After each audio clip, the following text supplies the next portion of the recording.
Welcome, everyone. Thank those of you who are here in our offices in New York and all of you who are joining in online. And thank you for holding silence prior to beginning our meeting so we can prepare the space for the work that is to be done. We're now working in the second day of preparation for the full moon of Libra, a 5-day approach, moving towards tomorrow, the day of safeguarding, when the moon becomes exact at 7:26 a.m. So we stand now together in the full tide of this collective opportunity. As we all know, one of the key aspects of the full moon work is its group nature. The potency of the energies that are released at these times is such that they can only be safely appropriated by a group. And the full moon work is simply one aspect, an important aspect, of an emerging group work which will characterize the coming age. It's safe to assume that the seed groups of which the Tibetan Road are now organizing, mostly behind the scenes, composed of individuals who are preparing the way for the next stage of the externalization process. And as this work continues to unfold over the coming decades and centuries, these seed groups will facilitate a more direct transmission of hierarchical energy into the collective field of the new group of world servers, helping to realize substantive changes within the body of humanity, aiding in reestablishing the divine circulatory flow on Earth. But group work entails a big shift for humanity. Trained as we are in the old ways of individualism and competition, of liking and disliking, the old style of groups that have developed over the centuries, such as the family unit and other societal groups of many types, were primarily concrete in nature, concerned with the outer form, and largely, we're told, conditioned by the third ray influence, perhaps a reflection of the third-rate personality of our logos. But the influences conditioning the new groups at this time in planetary history, the influences of Aquarius, Libra, Uranus, and the seventh ray are aligned with this shift towards group work. We know that Libra always governs during the 500-year transition period between the ages, as Libra is a bridging energy, and it facilitates the incoming and outgoing energies of the two ages, and it helps humanity to adapt. The understanding of this bridging nature of Libra was reflected in the ancient Greek Hellenistic astrological text, in which the sign Libra was called zygos, which means the yoke of a plow or carriage, as well as meaning balance and equilibrium. It's particularly interesting to note that the word comes from the same Indo-European root as the Sanskrit term yoga, which means to unite, to yoke. In these words, we have an interesting relationship between the idea of balance and union. The heart center of the new group of world servers, standing within the collective aura of the heart of love within hierarchy, the Christ, is qualified by this second ray energy pouring in from the Christ.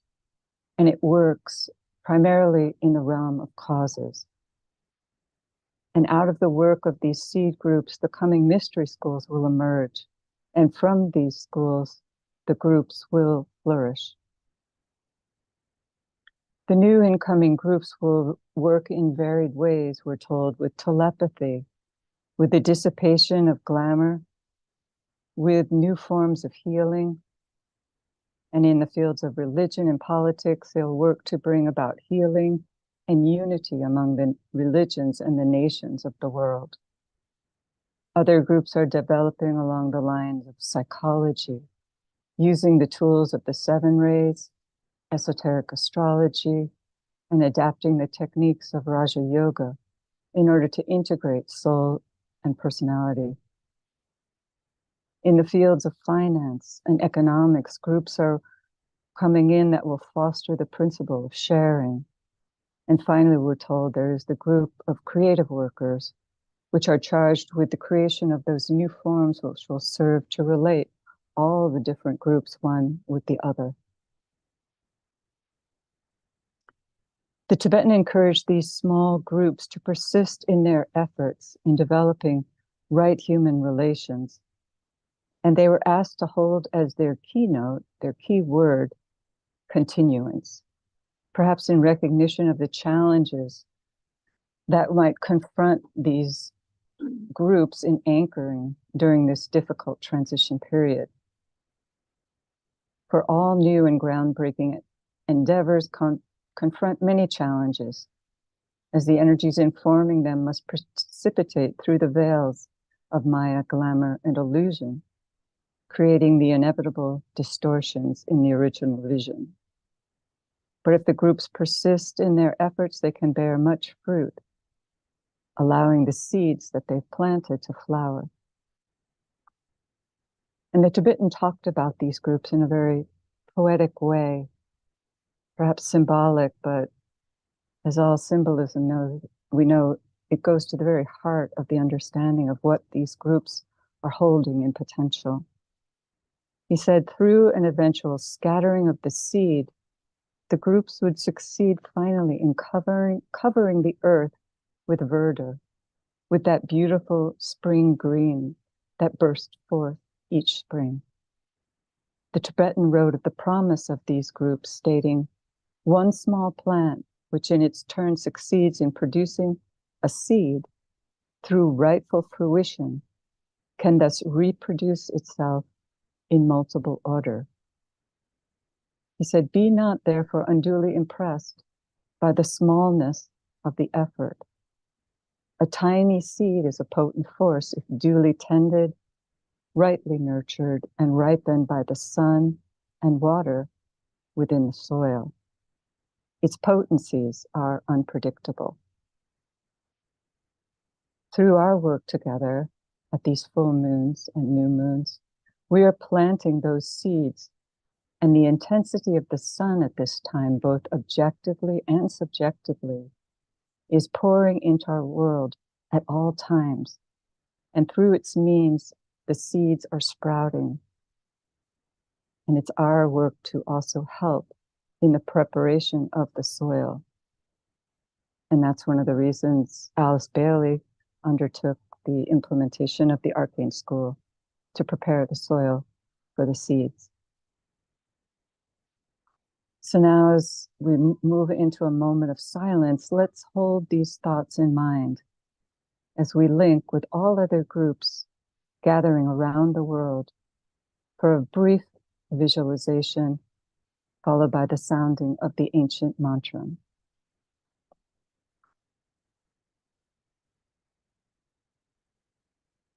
Let's imagine the collective consciousness of all who are gathered here, fusing into one united spiritual organism, mediating between the human kingdom and the kingdom of souls.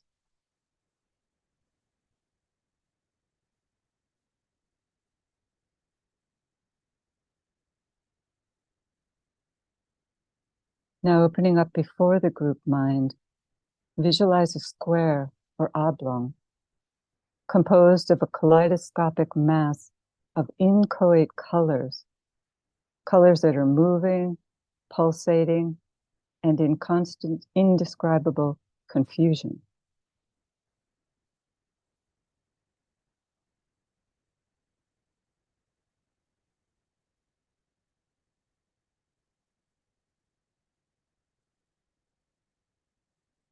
Now, superimposed upon this square, we see a radiant sun with a penumbra composed of the 7 prismatic colors. These colors radiate from the sun in regular rhythmic bands and produce a marvelous blaze of color.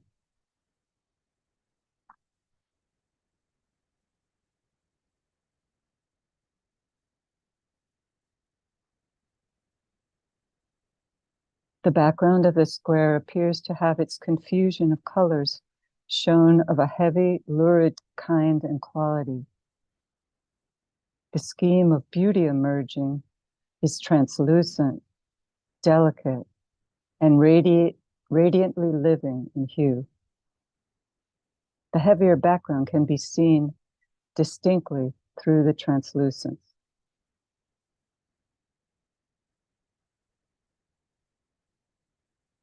And we sound the ancient mantra. Lead us, O Lord, from darkness to light, from the unreal to the real, from death to immortality, from chaos to beauty. Oh.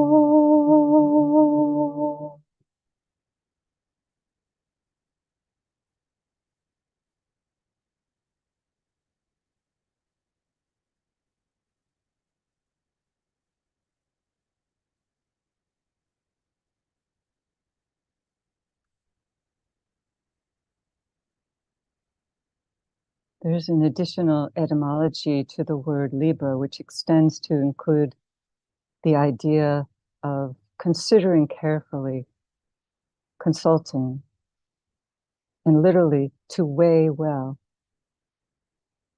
There's also a reference to the word liberare, to free and liberate, and to balance or make level.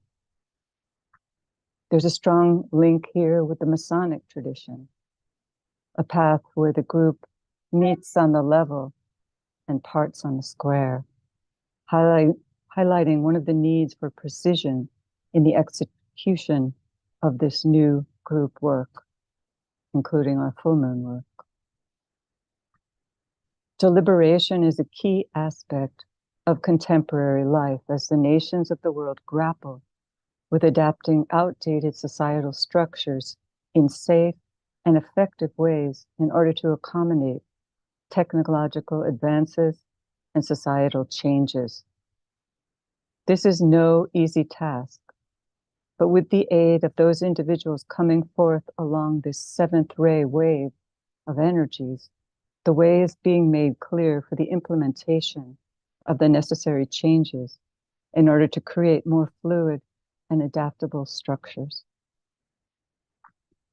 Deliberation and balance are also needed in aiding individuals to adjust to the potency of the incoming energies. The new psychology, as we heard, is one of the seed groups, and it will incorporate the techniques of Raja Yoga and the teaching on the seven rays and esoteric astrology. Through these tools, the changing consciousness of people today will be better served in merging soul and personality. The Tibetan brought forward these seeds of the coming psychological work by giving out the ray makeup of each individual in his group, contained in the 2 volumes of Discipleship in the New Age. He's highlighted some of the differences between the ray types in order to aid disciples in his group to learn to mediate their own energies, to understand others, rounding themselves out and living more fully in alignment with their soul purpose. For most of us are imbalanced in ways, and each life with its differing energies gives us the opportunity to achieve greater balance, greater harmony with our soul. For example, those along the first ray or masculine line of energies, find the way of detachment, the line of least resistance. To achieve a greater measure of balance, such people are advised to cultivate an attachment, not so much an attachment to personalities, but rather to the souls of their fellow human beings. For other types, those who are more strongly under the influence of the second ray or feminine line, what is needed is to cultivate a measure of impersonality, which would better serve the purposes of their souls. As the Tibetan succinctly highlights, There's a vice of detachment as well as a vice of attachment. And the true servant of the plan seeks the middle way.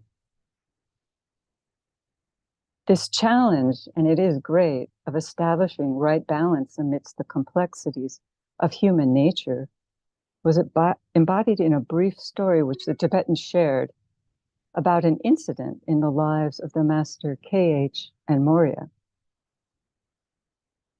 So we can see that even the great masters of the wisdom have their challenges in seeking to understand people along different ray lines. So the Tibetan wrote when he was addressing a first ray disciple in his group, he said, "You may remember the episode when the master Moria was asked at one time to handle the pupils of the master Kutumi so as to release him for a brief job.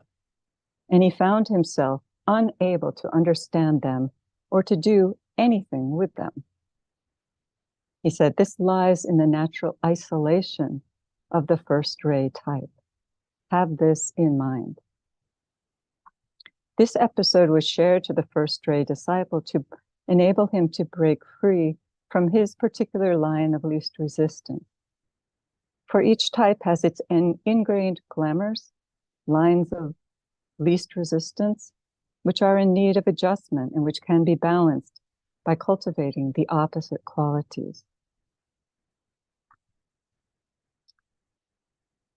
We may know that Libra, in both its symbol and its nature, is reflective of the sunset hour. It's the opposite sign of Aries, which is reflective of the sunrise. These 2 points are the moments of greatest intensity in the daily cycle. And this intensity extends to color our understanding of the position of these signs within the zodiac.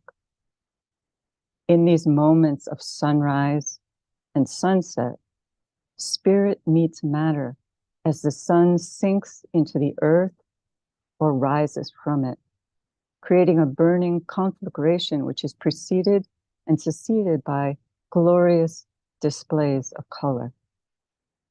This daily drama of the rising and setting sun is an expression, we're told, of how the Logos works, how he graces our world.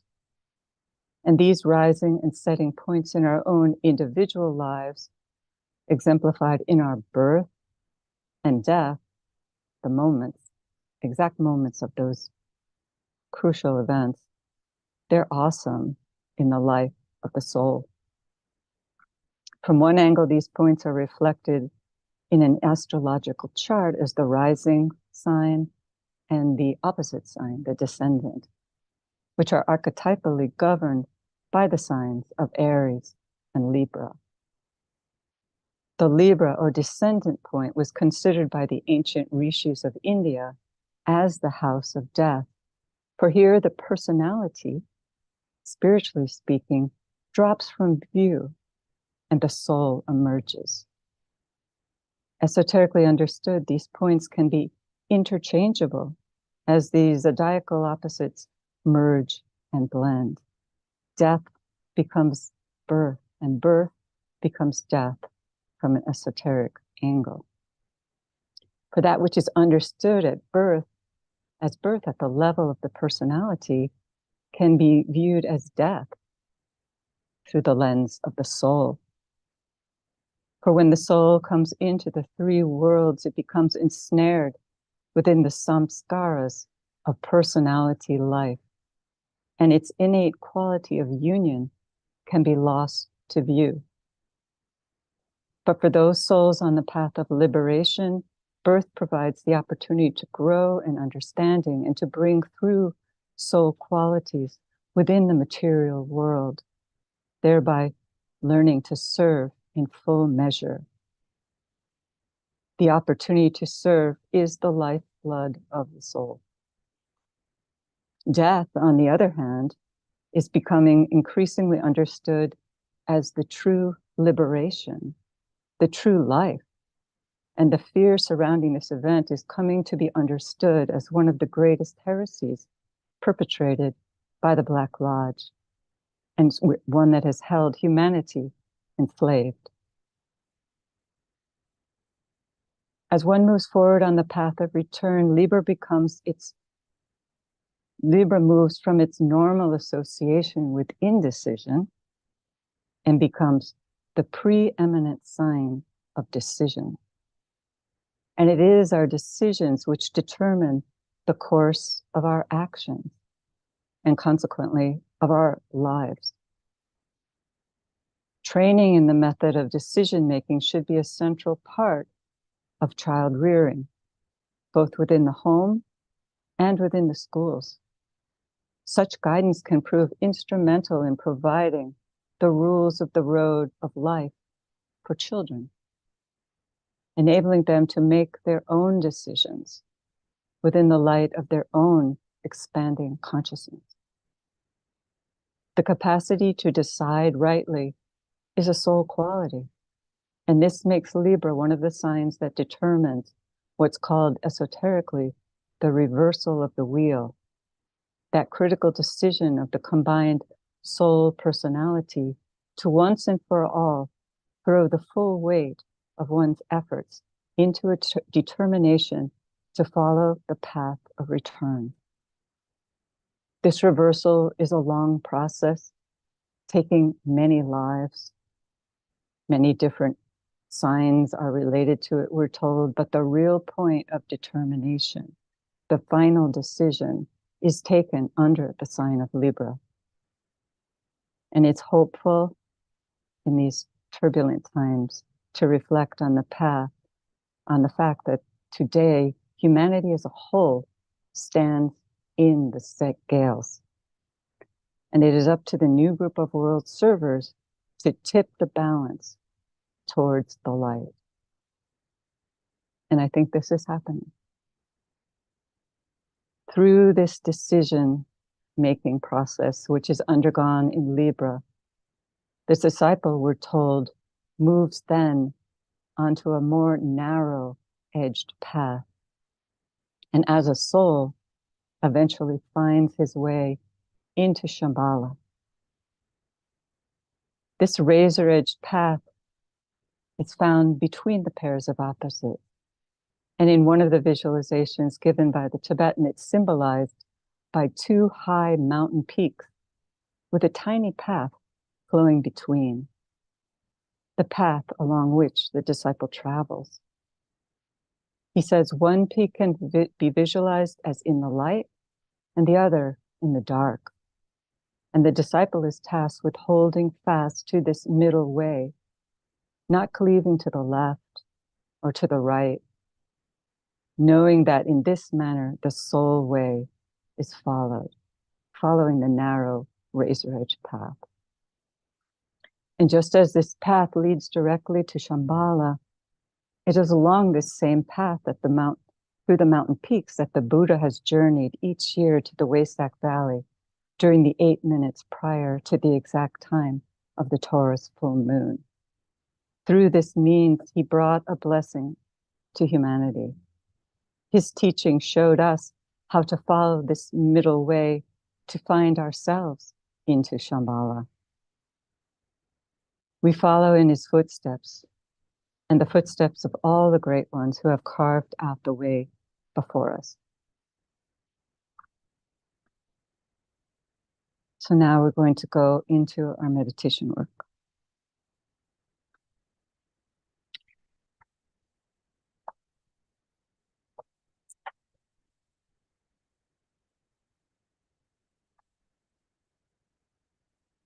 The full moon approach to the hierarchy. The keynote. He who faces the light and stands within its radiance is blinded to the issues of the world of men. He passes on the lighted way to the great center of absorption. But he who feels the urge to pass that way, yet loves his brother on the darkened path, revolves upon the pedestal of light and turns the other way. He faces towards the dark.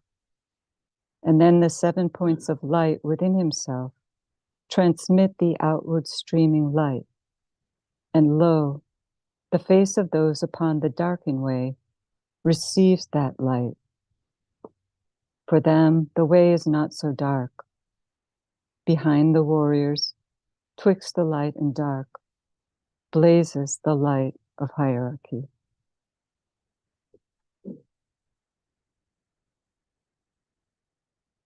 Letting in the light. Group fusion. We affirm the fact of group fusion and integration within the heart center of the new group of world servers, mediating between hierarchy and humanity.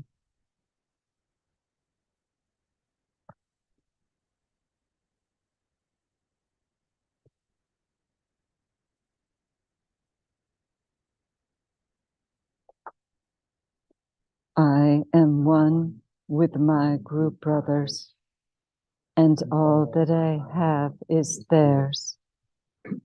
May the love which is in my soul pour forth to them. May the strength which is in me lift and aid them. May the thoughts which my soul creates reach and encourage them.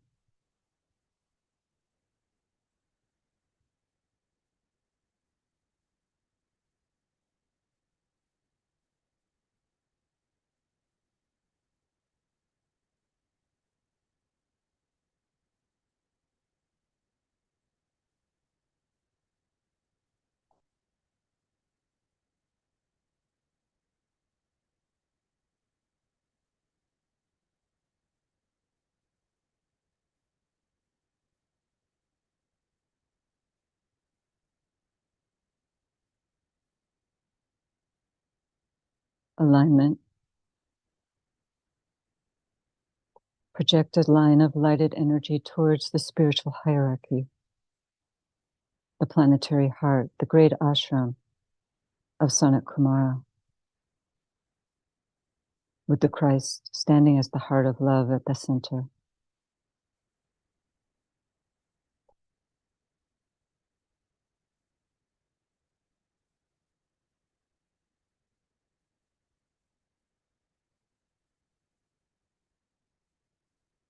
And we extend the alignment to Shambhala, the center where the will of God is known.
Higher interlude. Hold the contemplative mind open to the extraplanetary energies streaming into Shambhala and radiating through hierarchy.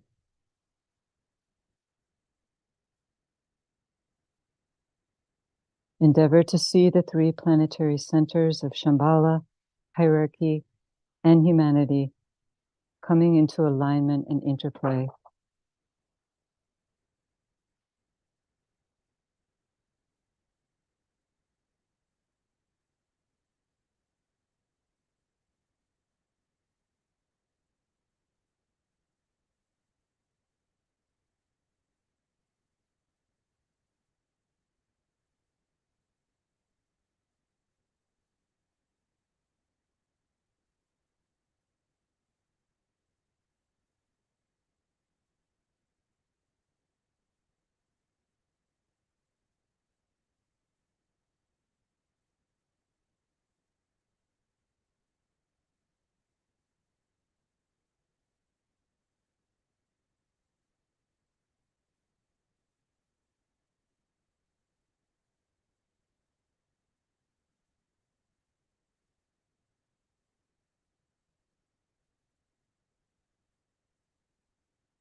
Meditation.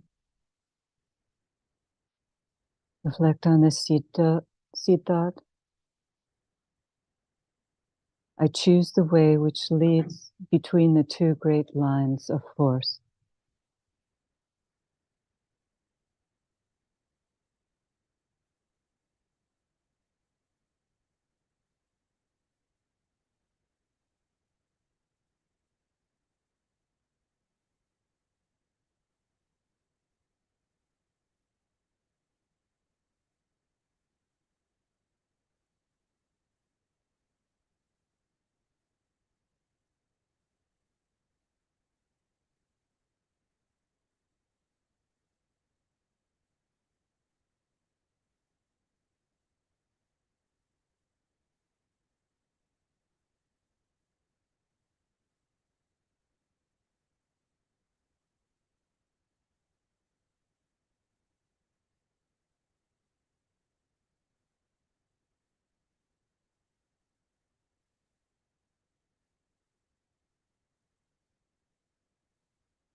Precipitation.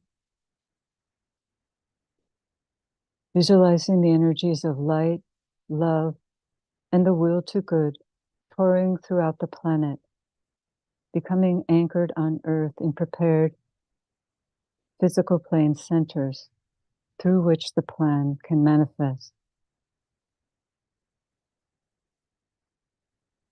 We use the sixfold progression of divine love, Shambhala, hierarchy, the Christ, the new group of world servers, men and women of goodwill everywhere, physical centers of distribution.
Lower interlude.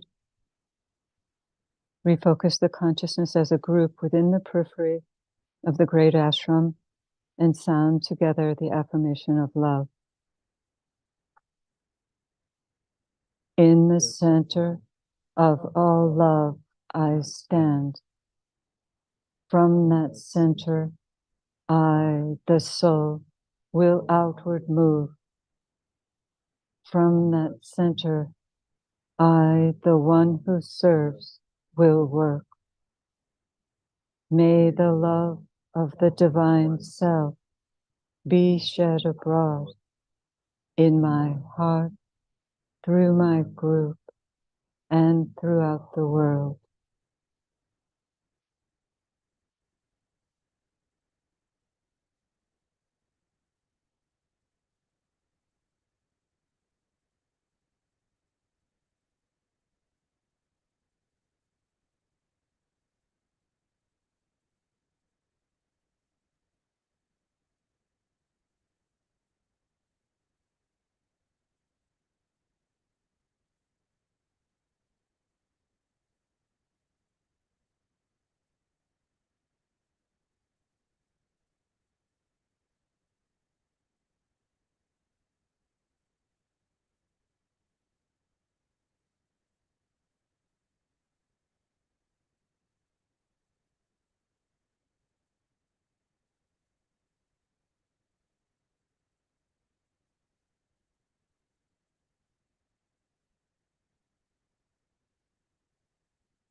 Distribution. As the great invocation is sounded, visualize the outpouring of light, love, and power from the hierarchy through the 5 planetary inlets: London, Darjeeling, New York, Geneva, Tokyo, irradiating the consciousness of the whole human race. From the point of light within the mind of God, let light stream forth into the minds of men. Let light descend on earth. From the point of love within the heart of God, let love stream forth into the hearts of men. May Christ return to earth. From the center where the will of God is known, let purpose guide the little wills of men, the purpose which the masters know and serve. From the center, which we call the race of men, let the plan of love and light work out, and may it seal the door where evil dwells. Let light and love and power restore the plan on earth.